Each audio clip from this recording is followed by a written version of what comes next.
నమస్తే, welcome to cube TV. నేను గిరిజ. ఇవాళ మనతో పాటు ప్రముఖ జ్యోతిష్య పండితులు డాక్టర్ గుండెపూడి శివసుధీర్ శర్మ గురుగారు ఉన్నారు. వారితో మాట్లాడి అసలు ఈ పితృదోషం అనేది ఎలా ఉంటుంది, ఎలా వస్తుంది, దీనికంటే ఏమైనా నివారణ చర్యలు ఉన్నాయా అనే విషయాన్ని తెలుసుకునే ప్రయత్నం చేద్దాం. గురుగారు నమస్కారం. శ్రీమాత్రే నమః. శ్రీ గురుభ్యో నమః. పిండ ప్రదానం, తద్దినాలు, క్రతువులు చేయకపోతే మనకు కలగాల్సినటువంటి వాటిని కలగనీయకుండా అడ్డుకుంటారంట. అడ్డుకోవడం కాదు నాన్న, వాళ్ళు సంతృప్తికరంగా లేకపోతే వాళ్ళు ఎక్కడ ఆశీర్వదిస్తారు? ఆశీర్వాదం ఉండదు కదా. ఆశీర్వాదం లేకపోవడమే శాపం. అవునా? వాడు మంచివాడా చెడ్డవాడా అంటే మంచివాడంటే చెడ్డవాడా అని అర్థం, చెడ్డవాడంటే మంచివాడా అని అర్థం. ఏది చెప్పకుండా ఉంటే కన్ఫ్యూజనే కదా, తేల్చుకోలేము. సో ఇక్కడ కూడా అదే సమస్య అవుతుంది.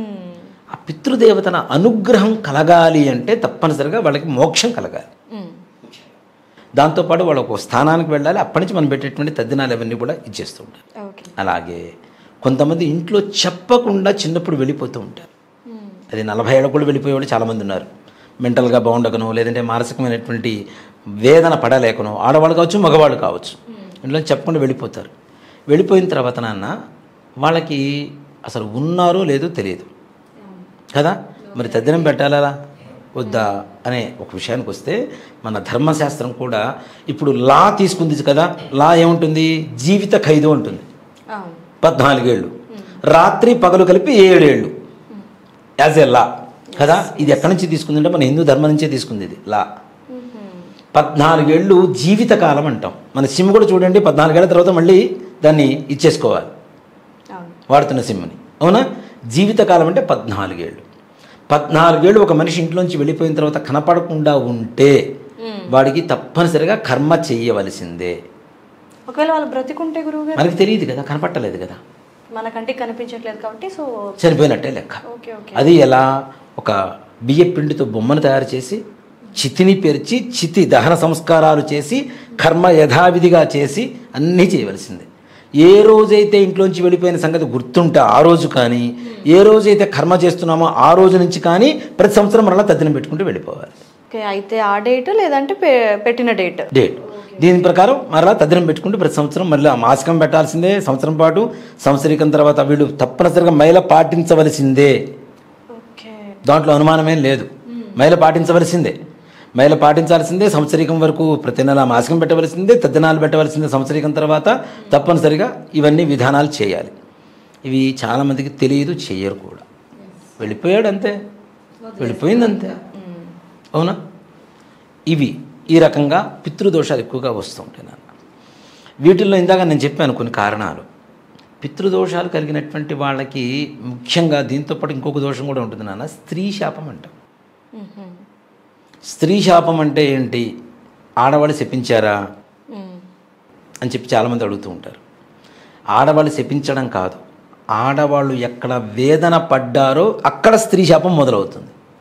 అంటే ఫర్ ఎగ్జాంపుల్ గురుగారు, ఒక పర్సన్ ఇబ్బంది పెట్టారనుకోండి, సో ఆ పర్సన్ గురించి మనం మనసులో నెగిటివ్గా ఇబ్బంది పెట్టాడని బాధపడితే కనుక అది ఖచ్చితంగా వాళ్ళకి తగులుతుంది అంటారా? ఒక కన్నీటి చుక్క మహాసముద్రంతో సమానం అని చెబుతా. ఆడవాళ్ళ కన్నీటి నుంచి వచ్చే ఒక కన్నీటి చుక్క, ఒక బొట్టు మహాసముద్రంతో సమానం. సముద్రంలో సునామీ వస్తే ఏమవుతుంది నాన్న? కొట్టుకుపోతారు. ఇక్కడ కొట్టుకుపోయేది ఒక వ్యక్తి కాదు, వంశం మొత్తం కొట్టుకుపోతుందని చెప్తా. ఓకే. ఒక భార్య ఉండగా ఇంకో ఆవిడని పెళ్లి చేసుకోవడం, మరి ఫస్ట్ ఆవిడ బాధపడదా? సంతానం లేదనే ఒక వంకతో కొంతమంది, ఆరోగ్యం బాగలేదని కొంతమంది. ఇందాకనే ఒకళ్ళు వచ్చారు నా దగ్గరకు, వచ్చారు నాన్న. వాళ్ళు చెప్పింది ఏంటంటే, మీ ఇంట్లో ఎవరికి సెకండ్ మ్యారేజ్ జరిగిందంటే మా నాన్నగారికి. ఎందుకు జరిగింది? మా అమ్మగారికి హెల్త్ బాగాలేదని ఇంకో ఆవిడ చేసుకున్నారు. మరి అమ్మగారు ఎలా ఉన్నారు?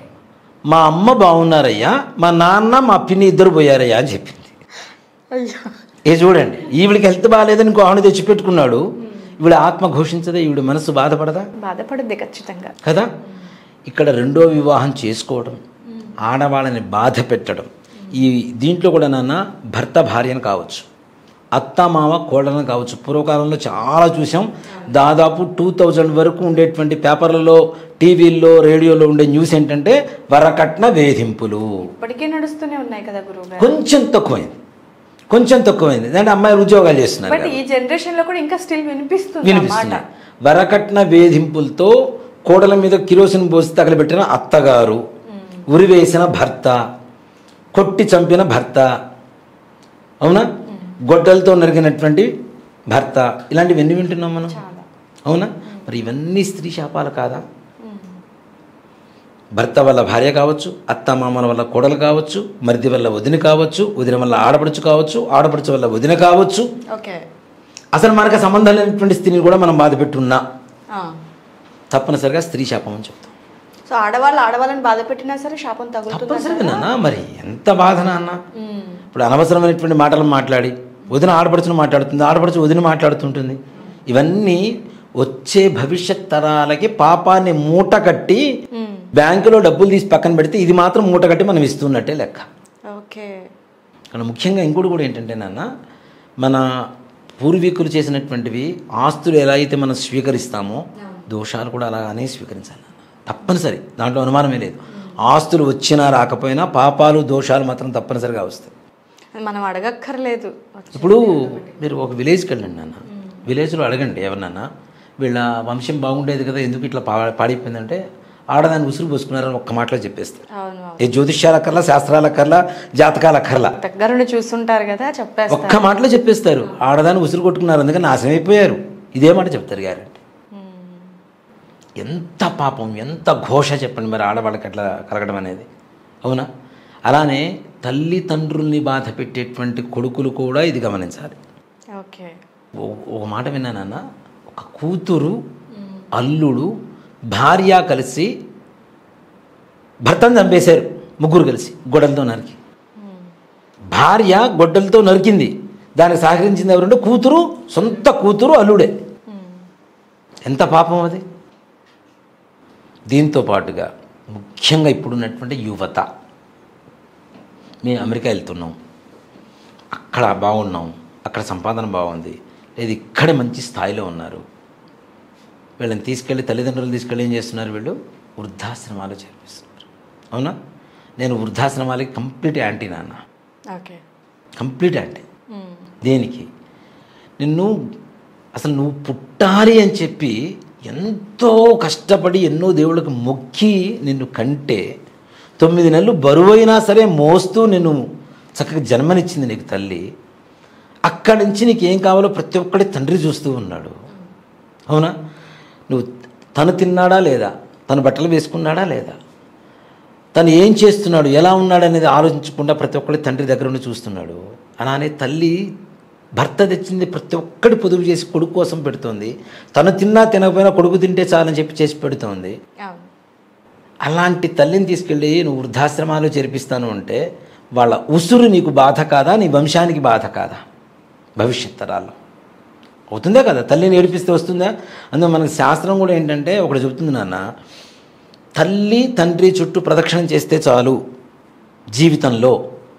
తల్లికి నమస్కారం చేస్తే ఒక శ్లోకంలో ఉంటుంది, భూప్రదక్షిణ షట్కేన సేతుస్నాన శతేన చ నదీ స్నాన సహస్రేషు తత్ఫలం మాతృవందతి అని చెప్తాడు. ఇలా బాధపడుతుంటే ఎంత బాధేస్తుంటుంది, అవునా? అక్కడ తల్లికి నమస్కారం చేస్తే 6 సార్లు భూమి ప్రదక్షిణ చేస్తే ఎంత పుణ్యం వస్తుందో అంత పుణ్యం వస్తుందని చెప్తున్నాడు. 100 సముద్రాల్లో స్నానం చేస్తే ఎంత పుణ్యం వస్తుందో అంత పుణ్యం వస్తుందని చెప్తున్నాడు. 1000 నదుల్లో ఎంత స్నానం చేస్తే ఎంత పుణ్యం వస్తుందో అంత పుణ్యం తల్లికి నమస్కారం చేస్తే వస్తుందని చెప్తున్నాడు.